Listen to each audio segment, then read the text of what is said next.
By Saturday afternoon, police were still trying to pin down Terry's timeline. Desiree's and Kane's were solid. Terry was the only complicated one. Alice Jacobson told police she had seen Terry take Chiron's photo in front of his science exhibit. That was at 8:45 a.m. At 9:12 a.m., Terry was caught on a surveillance video leaving the Fred Meyer store on Northwest Embry Drive in Hillsboro. At 9:40 a.m., she was on video leaving another Fred Meyer on Southwest Walker Road. Police studied the footage from the stores. It was curious. The outdoor surveillance cameras showed Terry driving and Kira in the child seat in the back. Due to the angle of the camera, it was impossible to tell if anyone else was in the vehicle and if Chiron's booster seat was empty. Terry parked Kane's truck away from the store's entrance, not in an effort to avoid a ding from another car. There were plenty of places to park to avoid that. She parked in areas as far from the store's front possible, the store's front doors as possible, deserted areas with no other vehicles nearby, and no cameras. She told police that Kane liked to park a long way away from the store entrances, so she did too. Kane scoffed when police told him that it was true. Kane scoffed when police asked him if it was true.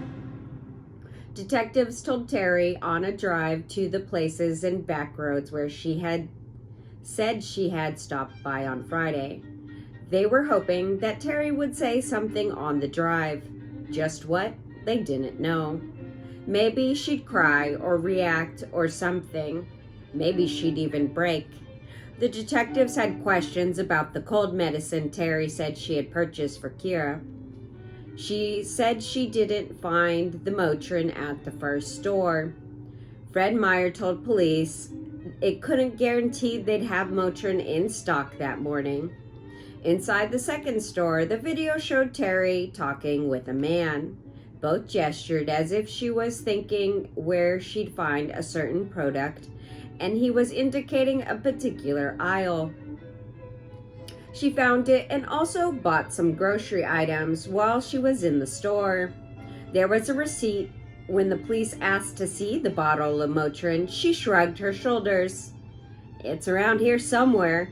She was overheard talking to the police.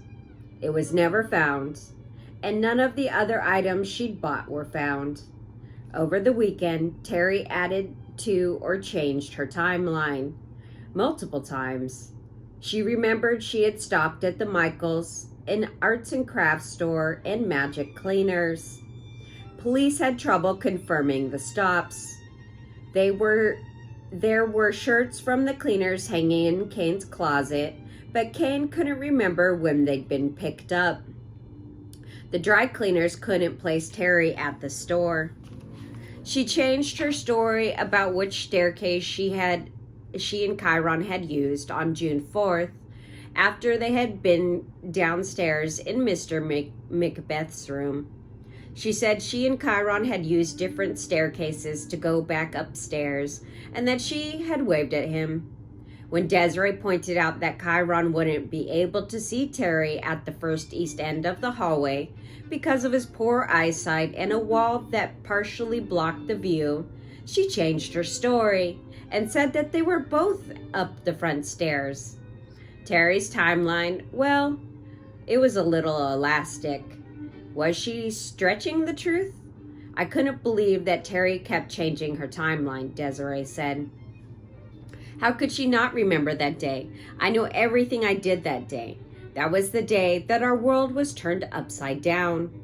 She seemed to be inventing more stops to fill up the gap in her morning. The police wanted to clear up the confusion about when attendance was taken. At 10 a.m., Chiron was marked absent by his teacher, Miss Porter. The school office was told that it was an excused absence. That's because Terry had sent the teacher an email days before saying she was taking him to a doctor's appointment. That's why his backpack and jacket were left in the classroom. He wouldn't be gone all day. Later, Terry said it was all a mistake. It was the following Friday that Chiron had a doctor's appointment. She insisted she had left Chiron at school. Where the police asked Terry, had she been, between the time she had left the dry cleaners around 9:50 a.m. and her stop at the gym. She said that she had been driving around the hilly roads trying to get Kira to nap. The child was cranky and fighting an ear infection. The truck was seen pulled over on a fire trail off Newberry Road. Terry told police she might have been changing a diaper. Where was the diaper? She didn't remember what she had done with it. She and Kira stopped by the 24-hour fitness. Terry told them that she had been home by 1 p.m. She began posting on Facebook at 1:21 p.m. Terry seemed to fudge the time she arrived at the 24-hour fitness. She said she had arrived at 11:39 a.m., but the gym clocked her in at first at 12:20 p.m. She left Kira at the child care center for a few minutes, and then she left at 12:42, not having worked out and having spent the 20 minutes chatting up a woman whom she had never really talked to that much. Terry made sure to show people at the gym the photo she had taken of Chiron that morning. She complained to one woman about how demanding parenting was and said she had to cancel her own plans in order to take her stepson to his science fair that morning. She showed one person the scrape on her leg. Desiree, her mother, and her sister took a drive. They wanted to see for themselves where Terry said she had spent those hours. She accepted that she had stopped at the two Fred Meyer stores and the gym, but there was something odd about her mentioning Michael's, the arts and crafts stores, and then the dry cleaners after the fact. Was she coming up with errands to fill out her timeline?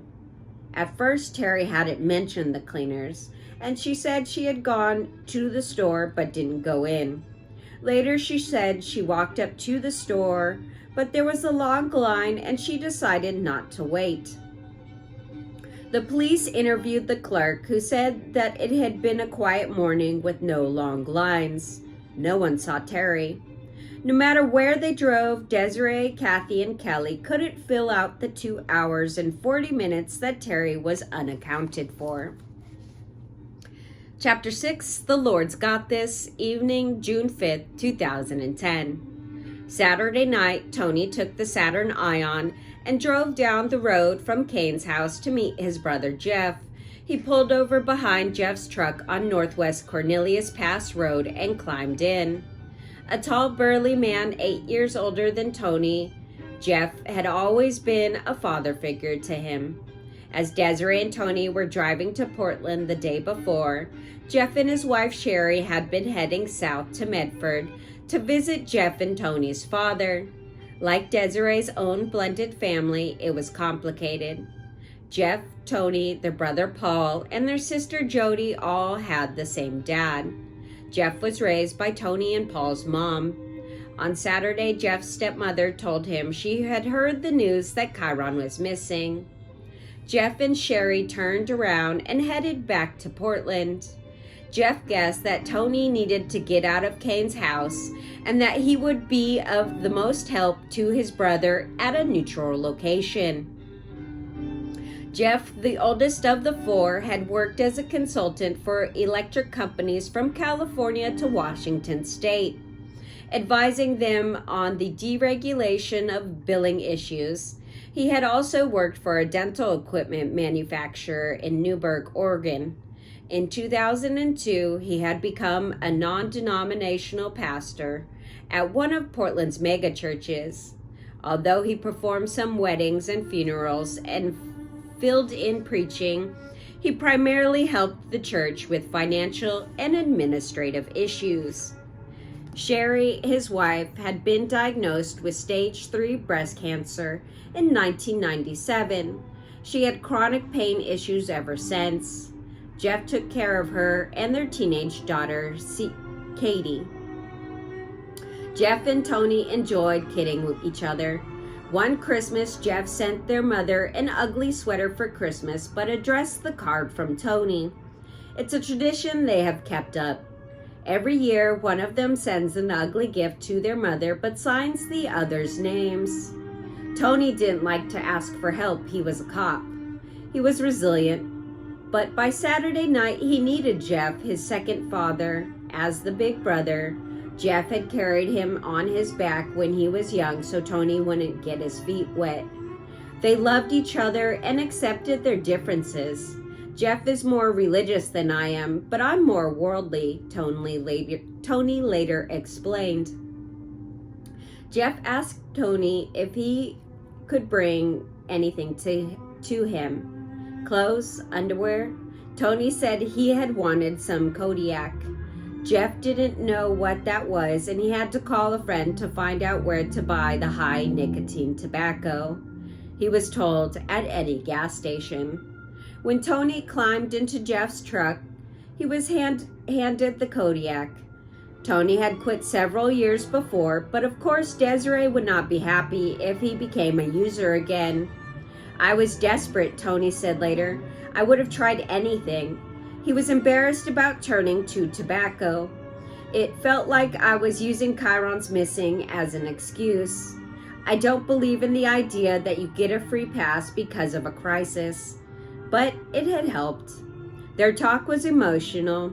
I was very much in a hopeful mode, Jeff said. I told him, "The Lord's got this."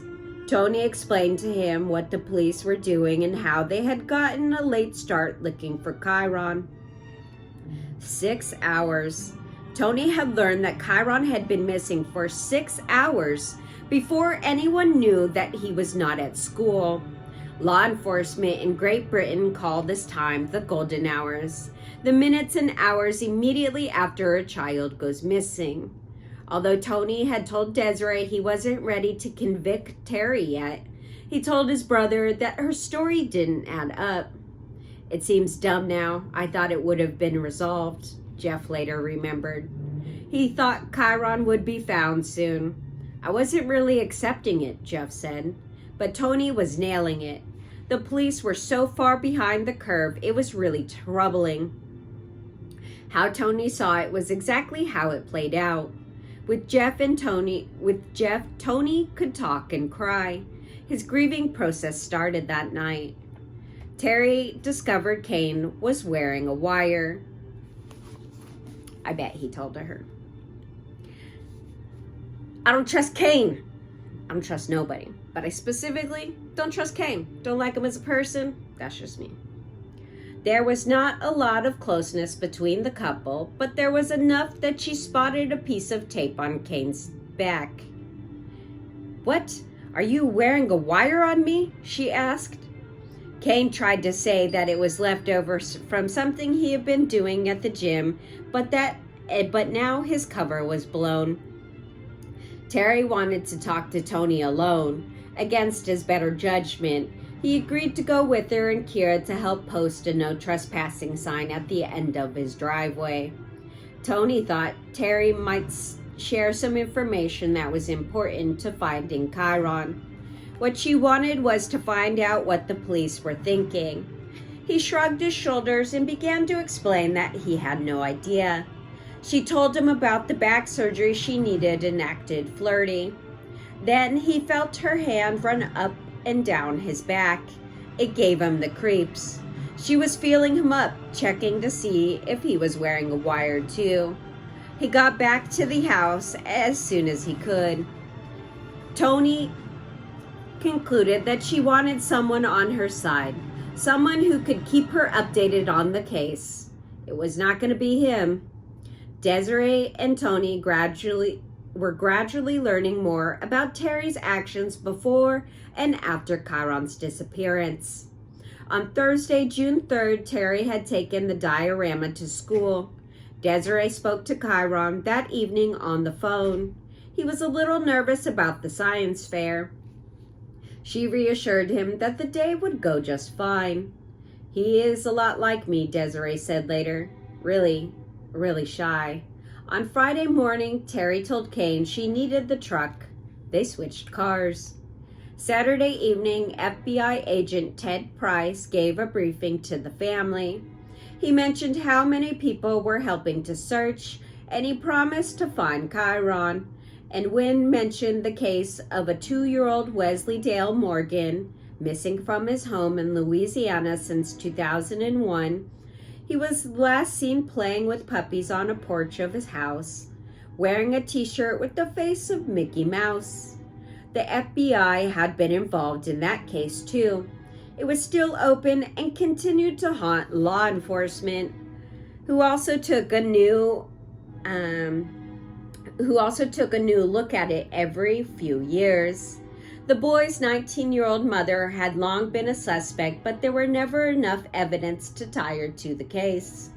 She had failed a polygraph test, and so had her boyfriend. The local sheriff suspected the mother had sold the boy in an illegal adoption. She had attempted to do that with another child several years earlier and was arrested. But Wesley had not been found, and his disappearance split his family. Desiree, her mother, and her sister were upset by Price's referencing of Wesley's case. What relevance did it have to Chiron? Did Price really have to remind them of their worst fear, that Chiron might never be found? Later, Desiree stepped outside and looked at the sky and prayed, "God, if you really exist, help me find Chiron." Chapter 7, Please Don't Listen to the News. 3 days missing, June 6, 2010. Alice was speechless when the door opened. Terry was all glammed up. She was wearing makeup, her hair was done, and she was wearing a green satin blouse. "If it was me and my child was missing, I would have been in a padded room," Alice later said. Once she could speak, Alice asked where she was going. Terry said she had to get out of the house and that she was running to Fred Meyer's. Alice suggested she wear a baseball cap, but Terry said no. She wanted to be recognized, Alice said. When Alice phoned that morning, Terry had said friends were expected from Seattle. Alice offered to help with food and stopped and picked up bagels and cream cheese. As she was picking up the groceries in the kitchen, Terry moved close to her. "Come to the laundry room with me," she whispered. "I want to talk to you." Terry led the way downstairs, passing a detective who was assigned to watch everyone in the house. Downstairs, Terry stood a little too close to Alice and spoke underneath her breath. "I want you to tell Kane and the police that Chiron had a doctor's appointment next week." "I don't know anything about that, Terry," Alice tried to explain. Terry kept right on talking. "It's to check his petit mal syndrome," Terry told her. "Kane doesn't think he has it, but I do. I want him to be tested." It was the first time Alice had heard of this, and she was skeptical. She saw Chiron as often as 5 days a week. She did not believe he had a form of epilepsy, and she was uncomfortable with Terry telling her what to say to Kane and the police. "Well," Alice managed to say, "I've never seen any signs of seizures. I can't lie, Terry." Alice didn't know what Miss Porter had been led to believe, that maybe Chiron's doctor's appointment was the Friday he had gone missing. Alice was being asked to confirm Terry's claim that Chiron's appointment was June 11th and not June 4th. Alice was uncomfortable. As they walked back upstairs, Terry spoke loudly for the benefit of the nearby detective. "Chiron has a doctor's appointment coming up. If the teacher hadn't mixed up the dates, maybe someone would have realized that Chiron wasn't not at school." Terry was creating a scenario whereby she was absolved of anything to do with his school day. Alice left to pick up Ellie and headed to the school. Everyone who had been present Friday, parents, children, visitors, and staff, were to be interviewed by the police. Terry still had access to her Facebook page. Sunday, she posted that she had ordered missing persons flyers. I ordered 1,000 flyers and they will be coming to our house. I will let people know when they are here and we can go from there. Thank you, everyone. The flyers had actually been ordered by Desiree's employer, but Terry took credit for them. Besides worrying and being available to the police, Tony, Kane, and Desiree had to keep Terry in check, or tried to. She had a brainstorm that she would walk down the driveway and talk to the media. Just her. Tony and Kane talked her out of it. Tony knew that the last thing the investigation needed was for people to just start talking. Desiree had a different opinion. Great, let her talk, she said. She'll only implicate herself. Let her talk and talk and talk. Just past noon, Desiree and Tony and family members began distributing the missing person flyers with the last photo taken of Chiron and a description stating, missing, Chiron Horman, 3 feet 8 inches tall, 50 pounds, blue eyes, brown hair. Last seen wearing black cargo pants, white socks, and worn black Skechers tennis shoes with orange trim. If you have any information, call the Multnomah County Sheriff's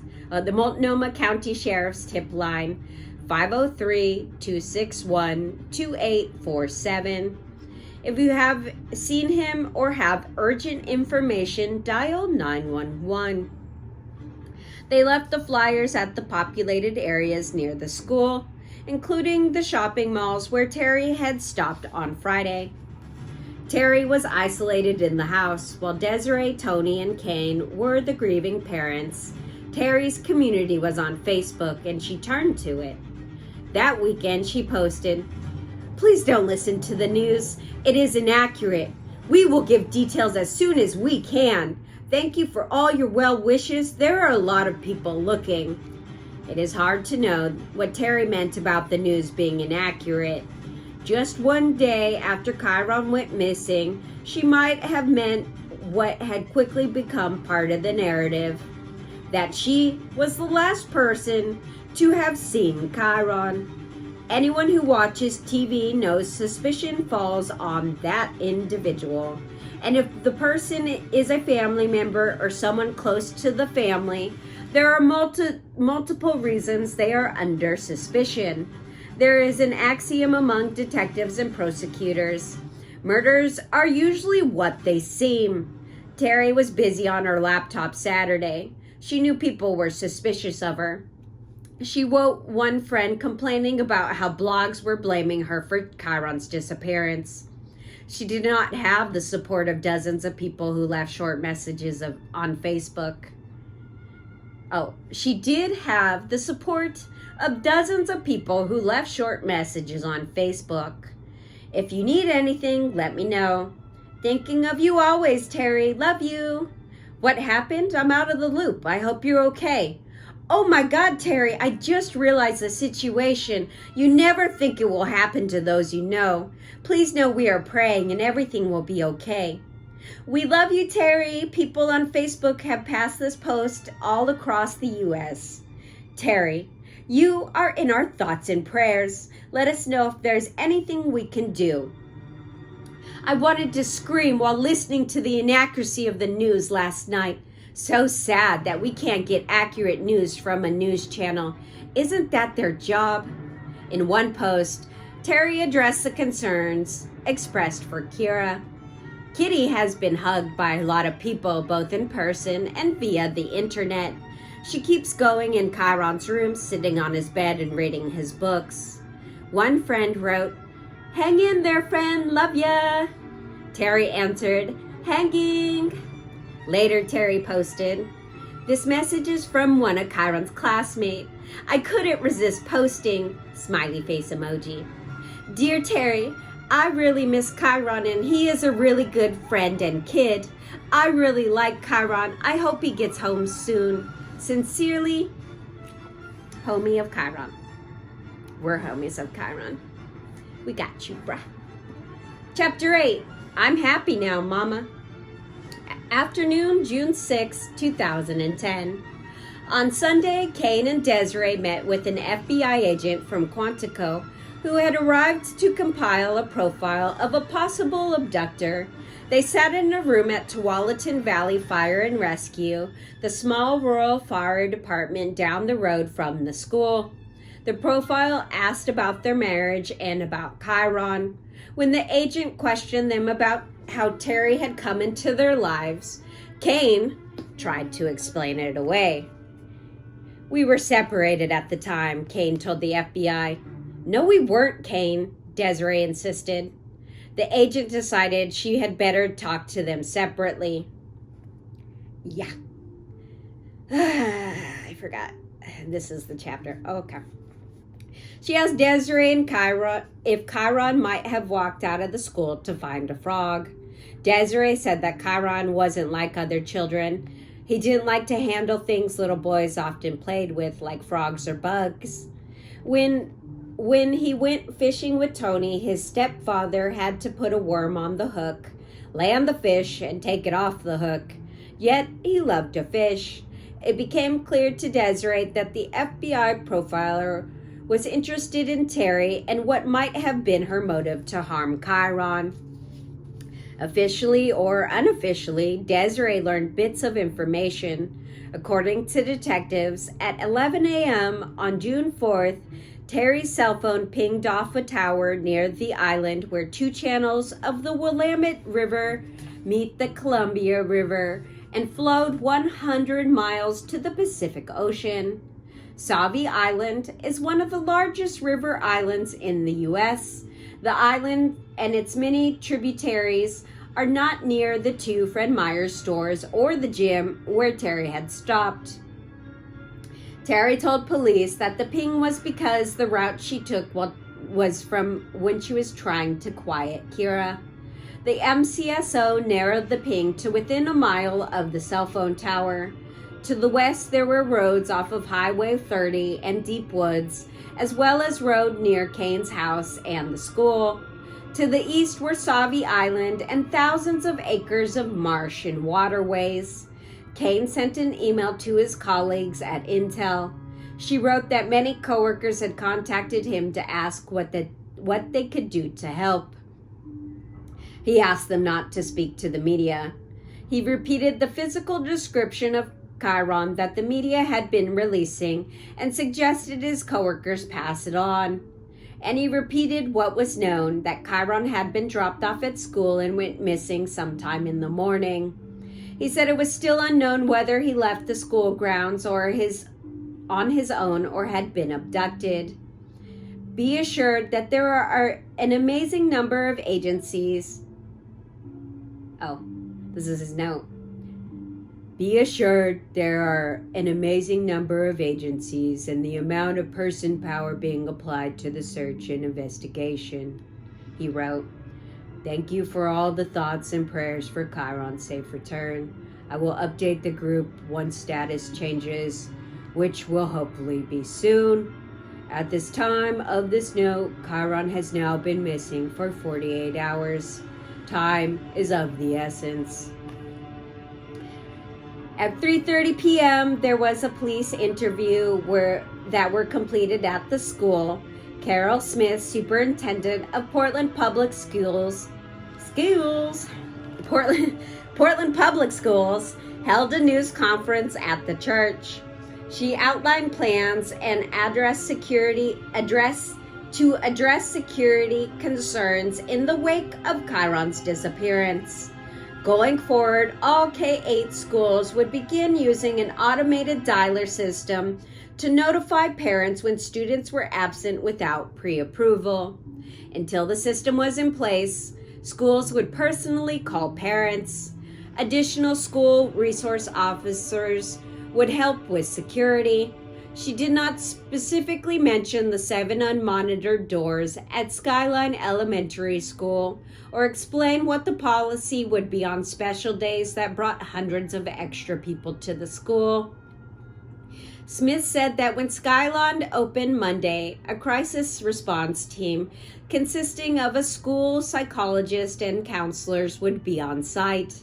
The school would require staff and volunteers to wear identification badges.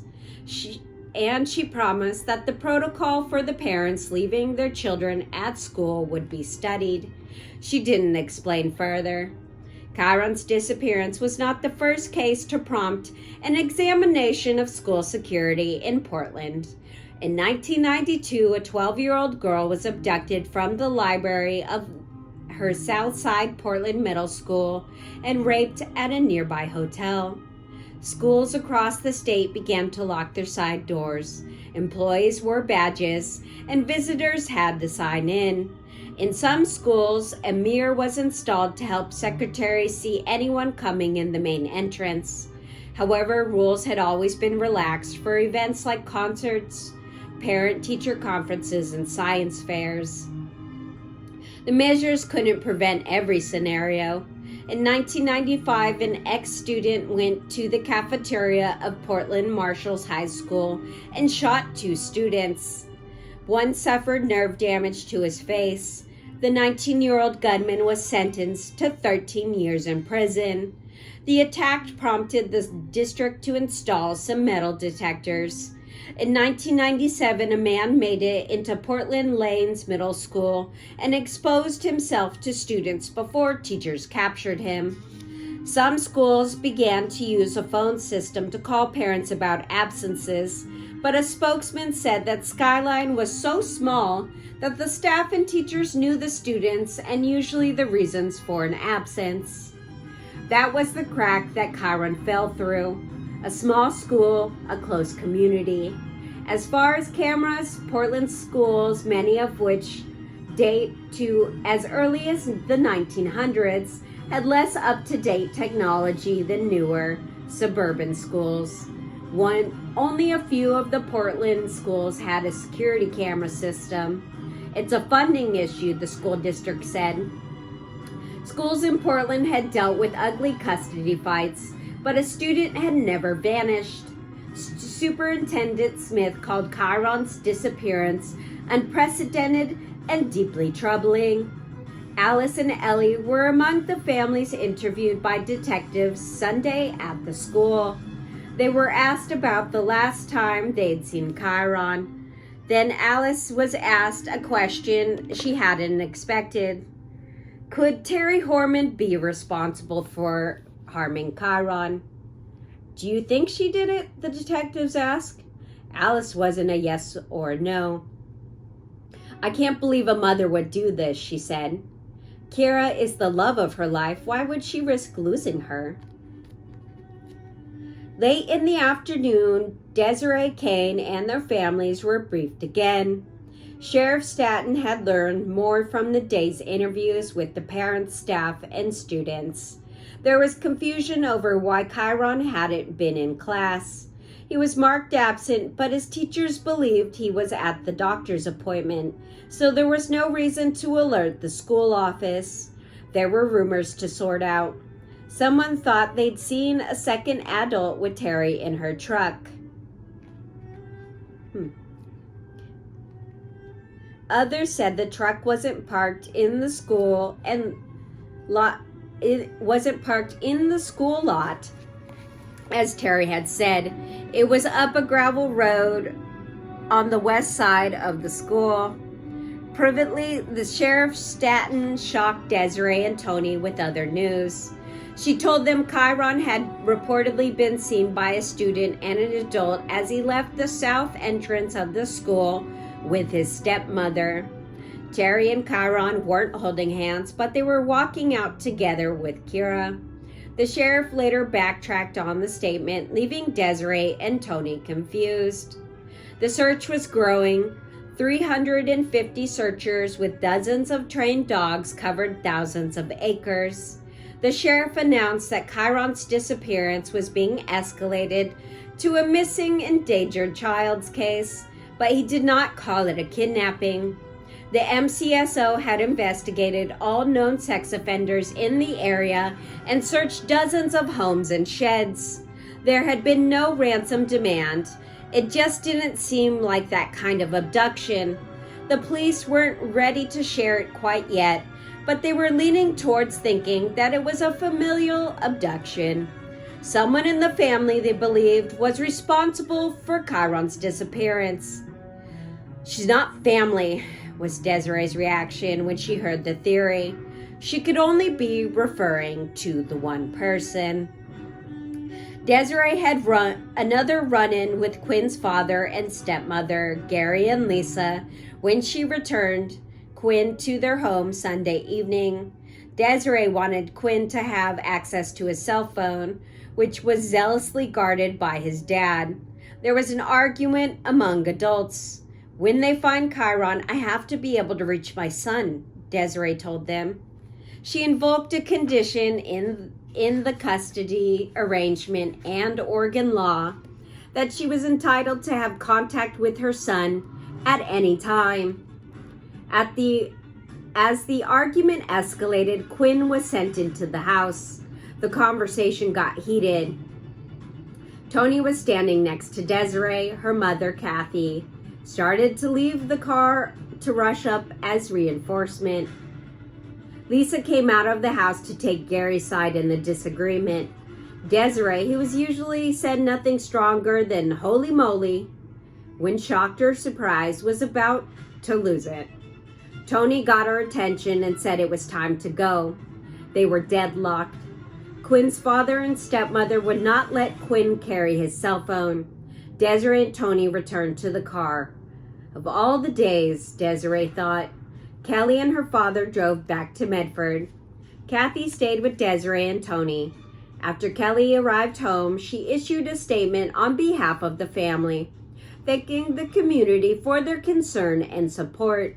The police protection in Portland was insulated the parents wasn't available at Kelly's house.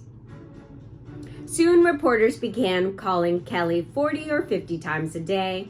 When it was the morning in New York City, it was the middle of the night in Medford, and camped outside of her house. She kept the curtains drawn. A note on the door said, "No interviews." TV crews took video of the note and included it in the stories that they aired. "We felt barricaded in the house," Kelly said the following Friday. She and her dad had returned to Portland. The family was worried about Desiree. She hadn't slept, not because she wasn't tired, she was, but sleeping would put a marker on Chiron's being missing. It would signify before and after. There was life before Friday and life after Friday. If she didn't sleep, maybe time wouldn't pass. It could continue to be June 4th, the same day Chiron stood in front of his science project. The day he hung his backpack and jacket in the classroom. The day he became frozen in time in a photograph. "If I go to sleep, I'll lose him," she told her sister. Ugh. Terry's new theory was that Chiron had been taken by a pedophile. She vocalized every terrible thing that could have happened to Chiron. Sounds like Letitia Stout, yeah? Anybody but me. Scary people. I am afraid. Ugh. Family and friends. I'm going to read that back because it made me nervous. Terry's new theory was that Chiron had been taken by a pedophile. She vocalized every terrible thing that could be happening to Chiron. Family and friends at the house tried to ignore or shrug off Terry's chatter, but it was painful. Finally, Desiree stepped outside. She had to be alone. Tony said she'd been yelling in her sleep. She needed solace. Police and searchers were coming and going from Kane's property, but there was a momentary lull on Sunday. Desiree walked across the yard and over to the shed. It was a way to step away from the chaos of the last few days. There had been some light rain and fog, but now there was a brief moment of clearing as the sun came out. Desiree was relieved to be outside, and then she felt Chiron's presence and God's. Desiree had been considered herself your everyday Desiree had never considered herself your everyday religious person. She didn't automatically turn to prayer, didn't attend church regularly. She had been angry at God more than once. The air was perfectly still. I said, "Please, Lord, I need to know where he is, if he's okay." "If there is a God, please listen to me," Desiree later recalled. I was really mad.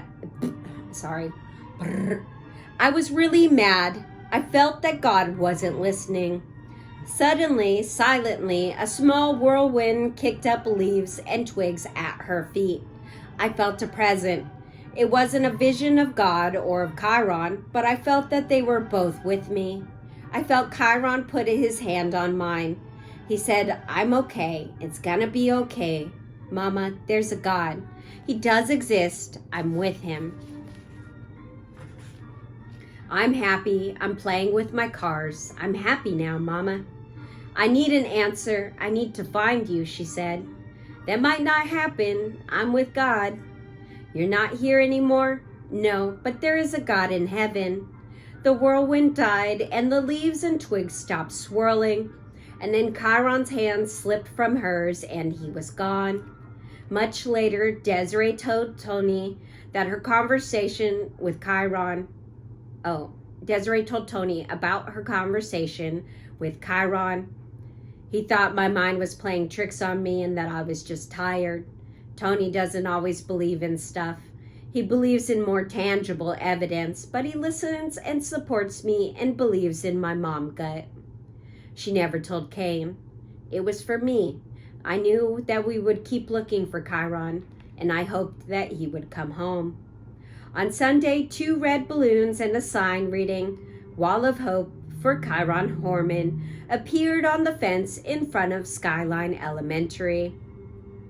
24-year-old Amber Shasher didn't know the families but wanted to find a way to help.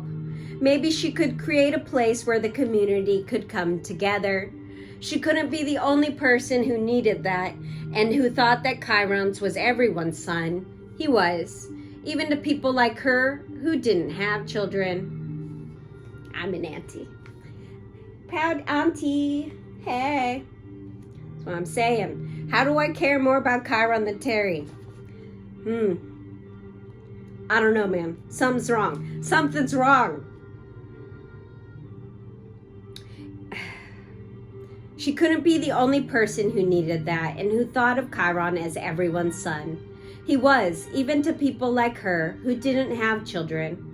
What she calls her passion to help has been awakened in 2009 when her 14-year-old Amber DeBoer, the daughter of a friend, disappeared near San Diego. From Portland, Amber Shasher made calls and arranged for food and to feed volunteers helping to search for the girl. After another teenager, Chelsea King, was found murdered in the same area and a suspect was arrested, he led police to Amber's remains. 3 weeks before Chiron disappeared, the man was sentenced to life without parole for the 2 murders. Amber's sign wasn't fancy. It was written with a Sharpie and attached to a fence with a packing tape. She didn't need anyone about the fence and didn't post about it on the social media, but the word had spread. Chapter 9, I don't think it went well. 4 days missing, June 7th, 2010. The children tried not to stare at the empty desk. It was impossible to look away. On it was a piece of paper with Chiron's name, which he had printed. There was also a painting he had done of a sun shining on the water and trees. Shining on water and trees. 45 parents, 1/6 of the school, kept their children at home from school on Monday. Alice Jacobson had blocked out many details of those weeks, but she thinks she kept Ellie home. She wasn't afraid to go to school. She believed they all did, that Chiron would be found at any moment. But they had spent time at the school the day before being interviewed by detectives. Maybe it was okay to stay home.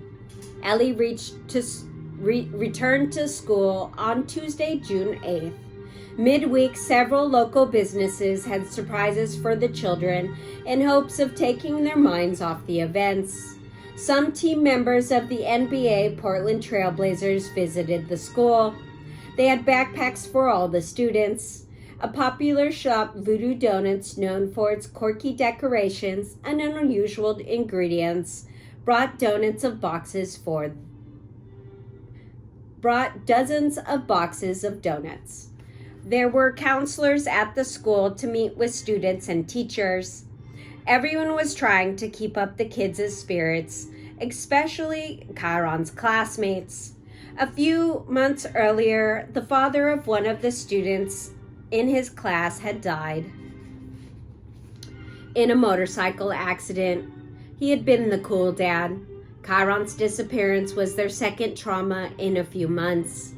His frog exhibit was still among the science displays in the room. Eventually, it disappeared.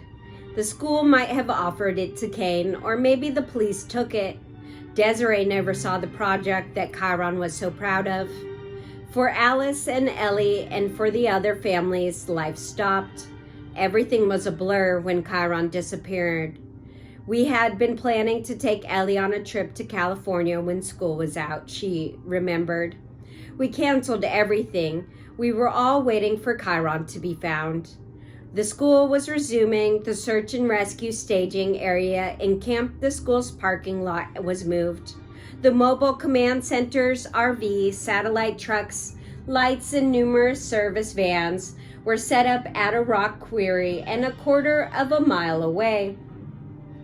Later was moved to Tualatin Valley Fire and Rescue. Early that morning, 18 certified search and rescue volunteers resumed sweeping the area near the school. Deputies canvassed the homes in the area, handing out flyers and jotting down license plate numbers of vehicles traveling Northwest Skyline Boulevard. The FBI placed large photos of Chiron along the road near the school entrance. The large electric sign informed motorists that all the activity was about. It read, "Boy missing." At a news briefing, MCSO Captain Jason Gates said that the investigation was progressing and that the department had received 1,200 tips. 22 state, local, and federal law enforcement agencies were involved. Gates choked up and said, with tears in his eyes, "Chiron, we're going to bring you home, buddy. Nothing is more important to your family and your friends as us. And us. I'm a parent and we're all tired, but we're staying as long as it takes." There was some confusion about what to call the case. The sheriff's department clarified for the media that Chiron was a missing persons case, not a criminal investigation. Gates repeated what he had said on Sunday. It was a missing endangered child case, and the media should not use the word kidnapping. Not since the murder of John Benet Ramsey in 1996 and Kaylee Anthony in 2008 and the disappearance of Natalie Holloway in 2005 had a case so captured the imagination of people around the world. A Facebook page started for Chiron had thousands of followers within days. So did true crime internet forums. Armchair Sleuths and the blogosphere followed the case in detail. As with other big stories, when information was limited, the media found its self-reporting on itself. Why was coverage so intense? Most concluded it was because Chiron was a cute boy, a sweet boy. The toothy grin, the glasses. He was missing from a school which was supposedly one of the safest places for children. And frankly, he was white. Missing adults and children who are white get more attention from the media than people of color. The late Gwen Ifill of PBS coined the phrase missing white woman syndrome, referring to the mainstream media focus on endangered and missing white women while giving less coverage to the crimes against women of color and children of color. A 2013 study found that the media also like to report on women who commit crimes. There's a fascination about woman killers. There can even be sympathy if the crime is in retaliation to domestic violence or if it is a case of a mother protecting her children. When Kyron first went missing, many people in the media assumed that Kyron had been kidnapped or abducted by a stranger. Without tipping its hand, the MCSO clarified that Kyron had not been abducted and probably was not in the hands of a stranger. Children in Northwest Portland were not in danger. It was a message the MCSO had to send more than once. Abductions by strangers are extremely rare, according to Ernie Allen, longtime president and CEO of both the National Center for Missing and Exploited Children, NCMEC, the International Center of Missing and Exploited Children, the ICMEC. The circumstances under which a child disappears are what prompt huge media coverage. Eaton Patz vanished the day his parents finally allowed him to walk to his school bus alone in New York City's Soho neighborhood. Adam Walsh was with his mother in a Sears store. Madeline McCain disappeared from a hotel room while her family was on vacation in Portugal. Natalie Holloway was on a high school graduation trip in Arubala. Kyron Horman was at his elementary school. The more relatable the setting, the greater views and readers' fixation on the case. Portland TV stations and network news crews shot videos of searches from the ground and the air. There were updates, briefings, and news conferences by the police and the school district. The state's biggest newspaper, The Oregonian, reported the fresh teams of searchers were brought in on the use of dogs, horses, and helicopters. The newspaper said that the Sheriff Stanton had requested help from the 35 other sheriffs in Oregon, essentially activating a statewide search and rescue plan. The newspaper covered every angle it could find, including the Red Cross that was setting up a kitchen to feed volunteers. So was the local Grange. Portlanders, especially those in the area northwest of the city where Kyron lived and went to school, showed up at the school and wanted to search. They were turned away, but some helped put up missing posters across the city. One woman took a batch and drove them to a small town up to small towns up and down the Oregon coast. A few people found ways to help and stuck around. A Tualatin mother of 2 young children, Beth Greer, spent many hours looking for updates on Kyron, her laptop on her lap that she had literally burned her thighs. She took over running a Facebook page called Missing Kyron Horman. Within its few weeks, there were tens of thousands of followers. Her fixation on the case took her by surprise. "It just grabbed me," she said. "There was something about it. I couldn't separate myself." It may be because Greer knew that it had to be a family member. Maybe it was because Greer knew it was to be a family member who had lost a loved one. In 1990, her stepsister Erin Reynolds was murdered by a high school classmate and left in a backyard near Skyline Boulevard. Along with her parents, Beth spent years fighting the parole of the man responsible for the murder. Not all families of missing people appear on television, making pleas to help find their loved ones. Some families speak and some don't. It depends on what the police and FBI want them to do. Sometimes it is the murderer who is seen pleading for information about a family member. Susan Smith, who drove her young sons trapped in their car seats into a lake in 1994. Scott Peterson, who killed his wife Lacey and unborn son and left their bodies in a San Francisco bay in 2002. Mark Hacking, who left his wife Lori's body in a dumpster in Salt Lake City in 2004. Drew Peterson, convicted in a 2012 killing of his third wife and implicated in the disappearance of his fourth. Christopher Watts, who killed his 2 young daughters and left their bodies in an oil tank and buried his pregnant wife in a shallow grave in 2018. All posed as grieving parents or spouses. Then there are parents who are exactly what they seem, grieving and desperate. Beth Holloway, mother of Natalie Holloway, Chuck and Judy Cox, parents of Susan Cox Powell. Sometimes parents speak when law enforcement doesn't want them to. Sometimes police urge them to.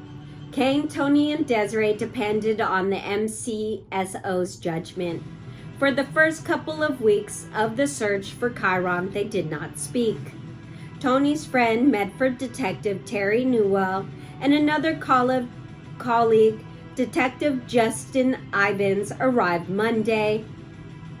They checked into the same hotel Tony and Desiree would move to in a few days. It was only 72 hours since Terry had driven Tony home from the police department's barbecue and horseshoe competition.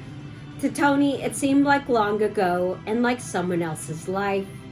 On their way to Portland, Terry called the MCSO and asked the status of the search. I thought Chiron might have been found, Terry said. The dispatcher knew nothing about a missing child. The person on duty didn't know what she was talking about. Was she new? Not debriefed? It was not to bode well, Terry thought, even for the early days of an investigation. In addition to the colleagues on the Medford Police Department, Terry and Tony were shirt-tail relatives. Tony's first wife was a half-sister to Terry's nephew's wife. Terry's first wife was a half-sister of Terry's nephew's wife. Terry had grown up in Southern California, where he was an explorer scout with the Los Angeles County Sheriff's Department. He fell in love with life. He rode along with deputies. There was an academy to attend on weekends and holidays. He got a taste for all areas of law enforcement, from licensing bikes to fingerprinting. He worked security for the Junior Rose Parade in LA. When he was 14, his family moved to Medford. By age 18, he knew he wanted a future in law enforcement. It became the family business. An older brother became a reserve sheriff, and a younger brother joined the Central Point, Oregon Police Department. Terry married at 20 and was a father at 22. By day, he drove an Exxon tanker truck. At night, he took criminology classes at the community college. He joined the Medford Police Department in 1982. He had 8 weeks of academy and field training, and then started at the bottom, the night shift. My first night on the job, alone in the car, I was terrified. I realized what a huge responsibility it is. On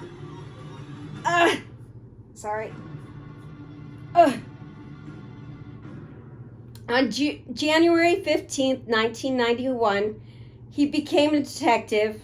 Terry and Justin went to Kane's house and met everyone. Lee Gosage told Terry what he had told Tony, not to go near the command center.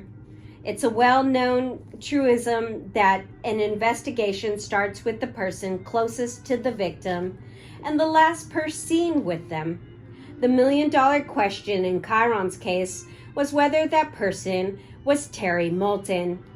On Monday, the police took Kane's truck away. When it returned, the battery was dead. Tony knew that often happened in the process of putting a tracking device on a vehicle, and he assumed that's where the truck had been. Detectives loaded Terry into a car to take her. Detectives loaded Terry Moulton into a car to take her for a polygraph.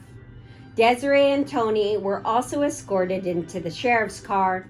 Police wanted Terry Moulton to think that they were being polygraphed that day too.